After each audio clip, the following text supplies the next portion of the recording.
ជំរាបសួរពុកម៉ែបងប្អូនថ្ងៃនេះនាងខ្ញុំមកជម្រាបជូនអត្ថប្រយោជន៍អំពីមើមរមៀត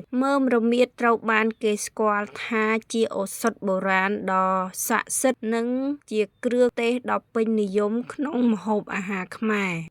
សារធាតុសកម្មចម្បងនៅក្នុងរមៀតគឺកូកូមីនដែលផ្ដល់អត្ថប្រយោជន៍យ៉ាងច្រើន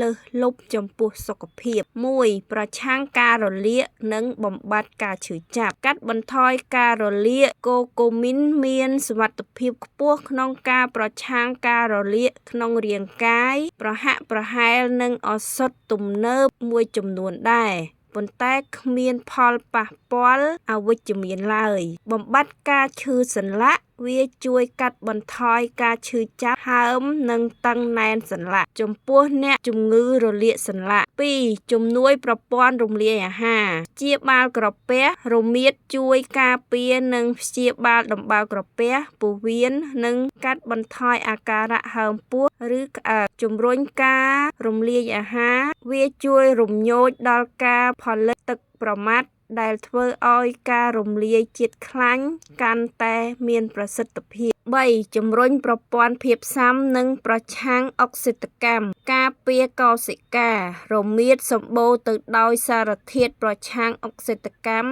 ដែលជួយការពារកោសិកាពីរ៉ាឌីកាល់សេរីបំផ្លាញកោសិកានិងពន្យាភាពចាស់ប្រឆាំងមេរោគវាមានលក្ខណៈសម្បត្តិប្រឆាំងនឹងបាក់តេរីវីរុសនិងផ្សិតជួយឲ្យរាងកាយរឹងមាំមិនងាយឈឺ 4. ជំនួយសុខភាពបេះដូងនិងខួរក្បាលការពារបេះដូងរមៀតជួយសម្រួលដល់មុខងារសរសៃឈាមកាត់បន្ថយកម្រិតកូលេស្តេរ៉ុលអាក្រក់និងការពារការកកឈាមជំនួយការចងចាំវាជួយបង្កើនកម្រិតអរម៉ូនខួរក្បាលដែលអាចជួយពន្យាឬទប់ស្កាត់ជំងឺវង្វេងវង្វាន់ 5. អត្ថប្រយោជន៍ចំពោះសម្រស់និងស្បែកកាត់បន្ថយមុននិងស្នាមដោយសារវាមានសារធាតុប្រឆាំងបាក់តេរីនិងការរលាកការយកម៉ាស់រមៀតមកលាបអាចជួយកាត់បន្ថយមុននិងធ្វើឲ្យស្បែកភ្លឺថ្លា